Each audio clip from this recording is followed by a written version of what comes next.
No. Down. So I'm purposely seeing if I can get some reliability at a distance when there's a huge noise at the door. I think it might have been a cat. No. Down. So see, he's still concerned about the front door. So I went up to a 15. But you see how I took my time? I didn't rush. I would like to get him to disengage from looking at that door though. So we're gonna play around with that a little bit and go to a 10. No. All right, so pretty much ignored that, like kind of tried to push through it. No.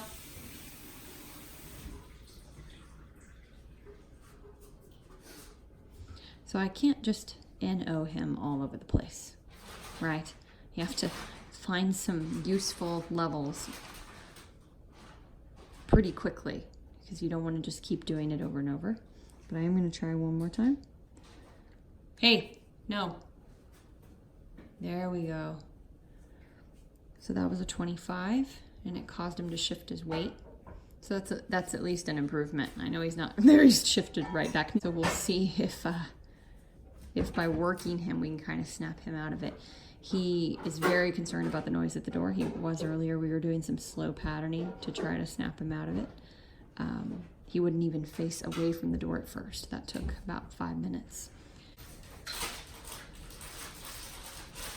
So he gets very concerned about stuff, about noises, about some people, place, and if concern leads to confusion or stress, he can get aggressive. So we want to really practice being able to help him in these moments because he doesn't naturally look to humans for help, and it's been very hard for him.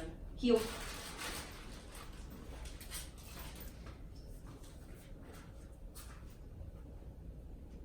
Place.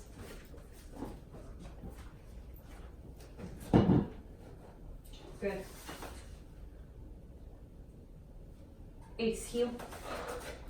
So this slow patterning is, see, he usually doesn't do this, so he's pushing right to the bed.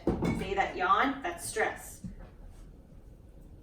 Place. So the slow patterning really helps your relationship with your dog, gets your timing correct, gives you lots of opportunities to practice your timing inside and practice with your dog. So your dog starts to associate you with slowness, basic commands, and those small moments, which mean everything.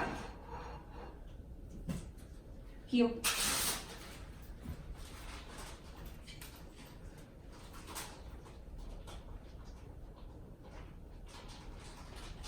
Place. Just him having to wait with me. Place.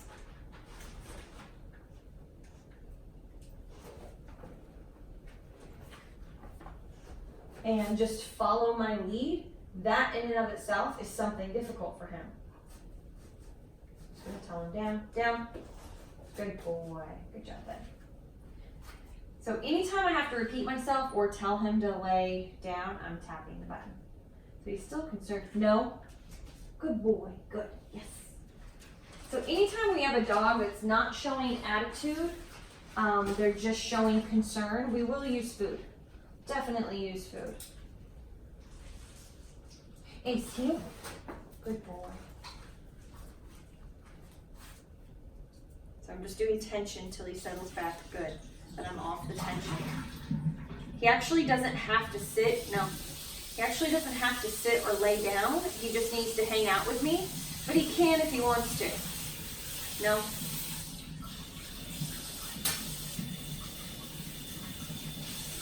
This is a very special level of boredom, basically, that they have to get used to. Place. Because if they can't do that, they can't handle most situations, if they can't handle this.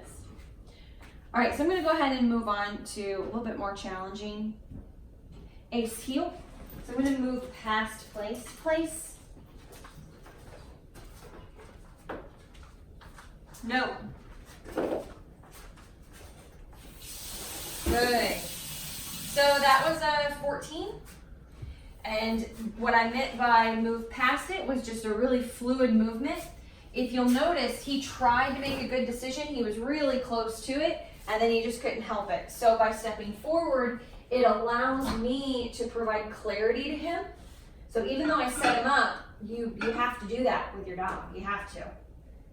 This is how you build those good small accountability moments and perfect your timing and your new relationship with your dog once you try to do something like this specifically for behavior bond. Ace, come. Good boy. Ace, come. Yay. Place. I'm going to move away. Good. Good decision, buddy. Good decision. Good. And you don't have to use food. You can use a light pat on the head if you want, but he doesn't always like pats on the head, so we want to make sure that if we're praising, we're doing it with something he likes. Especially because I want to give him some patterning off muzzle so he has that balance. So if he was on muzzle, I might try food and a pat on the head to further condition him to feel better about it.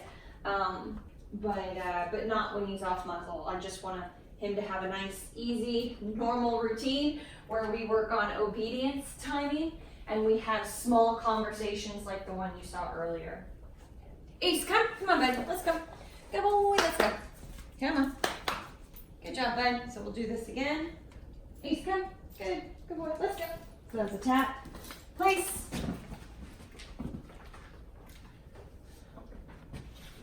Good. So you could see him pausing to think. Good job, bud.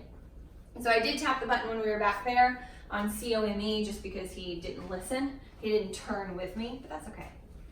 Ace, come. So pretty good. Place. Move away. Move back to this bed. Might be confusing. Good boy. Man, he really holds on to stuff. You see how sensitive he is? He's still looking out that door, wondering if there's someone there. Ace, come. Good boy. Place, and I move away. Nice. Good job, buddy. So that was really good. So anyway, these are really small conversations, and he'll get good enough pretty quick. We'll actually try it now. I haven't tried it off muzzle, but he's in a really good state of mind where I like go and scoop up the leash and we work on heel. Fix his leash. There we go. So I'll just do it this way. Ace, come. Heel. We go slow and we slow it down. Now, these beds are too close together. I've only got it like this for the video. Normally we'd be heeling in a wider space. No? Good. And I did tap for that. I'm at a 6. Place. Good. Ace, heel. So I'll just put him on the inside. Make sure he doesn't hop. No. Heel. Make sure he doesn't hop on the bed till I say. This is a really hard one. When you put them on the outside, it's easy. Putting them on the inside is much harder. They start to gravitate to the beds. Good. See him looking at it? He's like, why are we not doing this? Place. Anyway, guys, I hope I've given you quite a bit of stuff to think about. Down. Oh, good. He faced away from the door. That's good. But I hope I've given you guys quite a bit of stuff to think about when you're working with your dog at home, especially if you're trying to do your own rehab with your own dog with any behavioral issues. So